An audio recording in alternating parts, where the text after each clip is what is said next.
How did you develop your character and your look?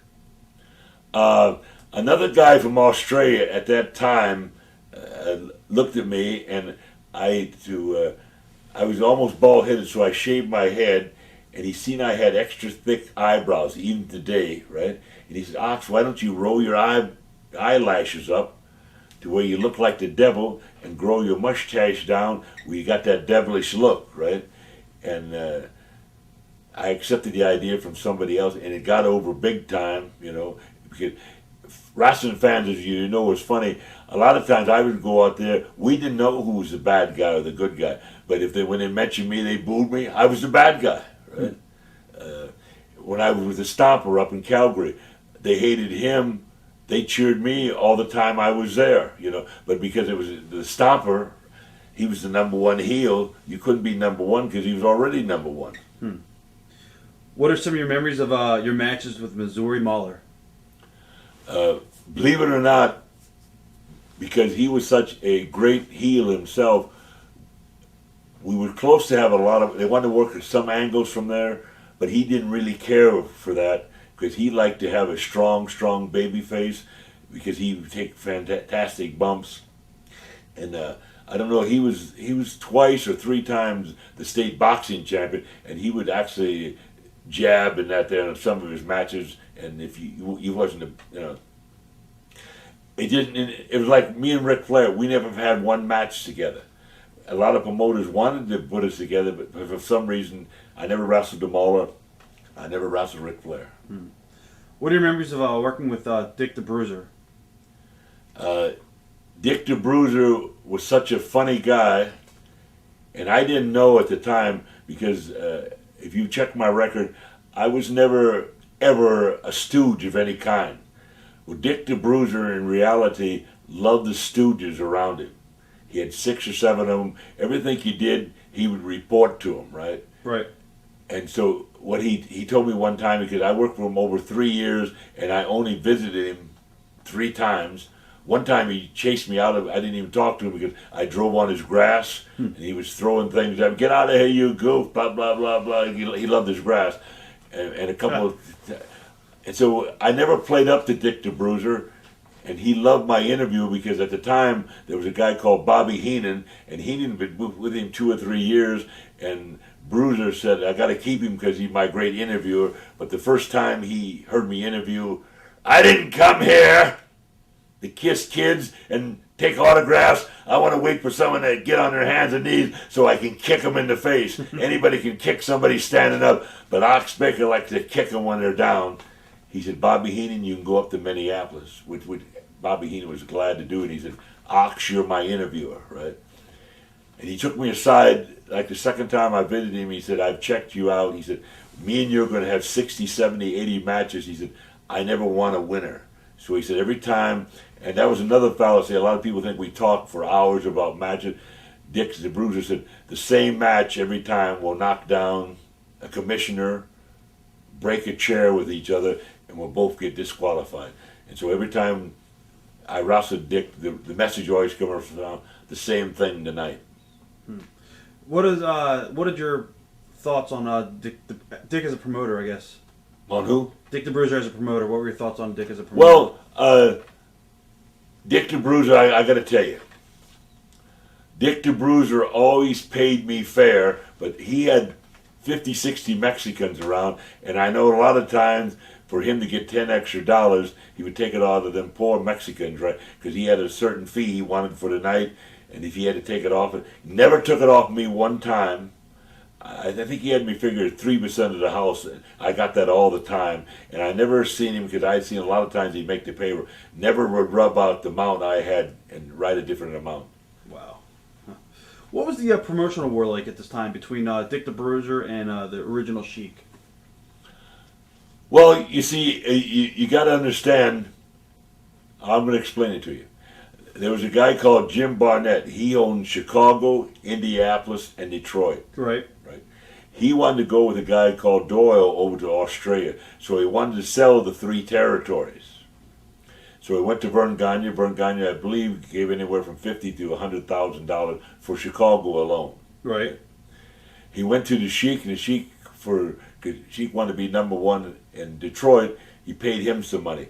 He came to Dick the Bruiser, and I don't know, Dick the Bruiser in reality was a multi-millionaire himself.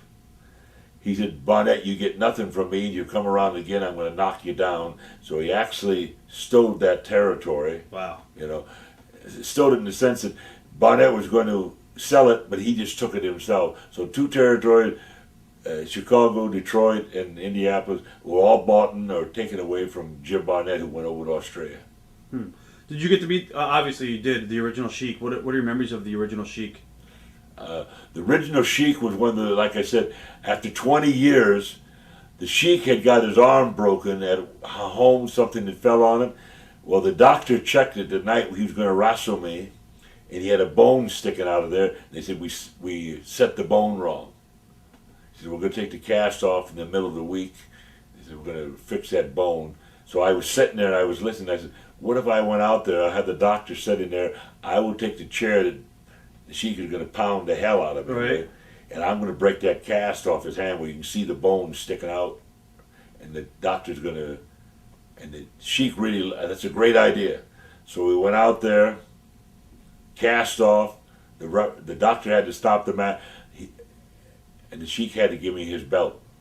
Well, 4 weeks later he came back, and lo and behold, they'd set the bone wrong again. Wow. So we said, we got to do the same thing, but I said, this time let me blade for you. It looks like I'm really getting beat. Right. I'll start stomping that thing again, have that doctor, I'll hit the referee, or I'll hit the doctor, but the doctor will finally say, that match has got to stop, right?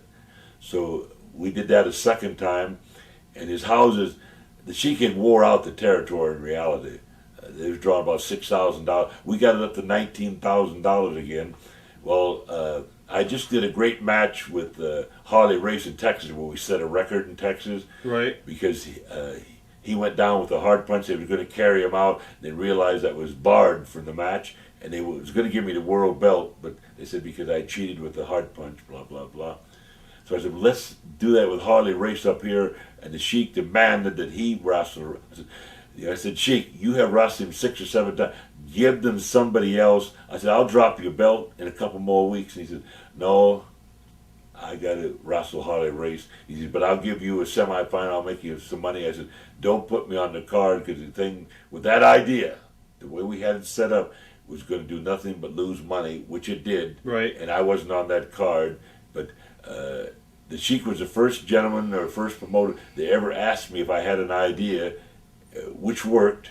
And like I told you, I found out that giving ideas to promoters made me money. Did you ever get involved in the politics of the NWA at all? Never did. I didn't care about that there. And in fact, that was done behind closed doors, and only the promoters themselves ever had a say. And the wrestler, like a lot of guys said, NWA was no wrestlers allowed. And all the political meetings, there was never a wrestler there. Right. Now, as far as the original Sheik, what did you think of his gimmick? Do you think it was one of the best gimmicks ever in wrestling, being that he pretty much lived it 24/7? Well, the Sheik should have been like Dick the Bruiser. Dick the Bruiser was the #1 heel in the whole country for 20 years, and then he realized that he'd wore that out, so he saved the babyface one and became, for his last 20 years, he was the #1 babyface.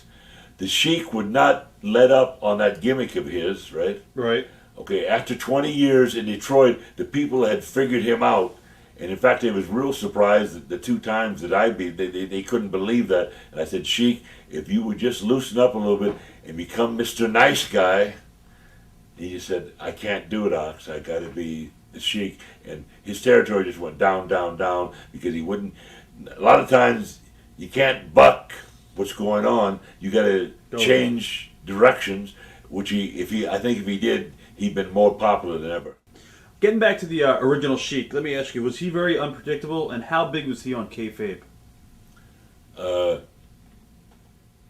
All I can tell you is, I don't know how many years he was, either in 30 or 40 years, never came out of the dressing room one time to say hello to the fans. He wanted to surprise them when the Sheik came out of there. In other words, you seen him during his match, but you didn't see him before or after.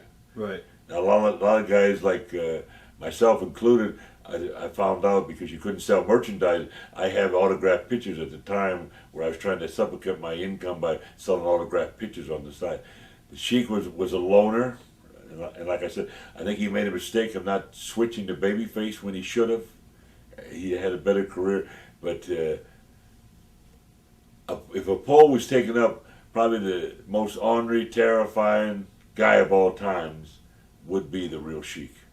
Watch thousands of exclusive shoot interviews right now on TitleMatchNetwork.com.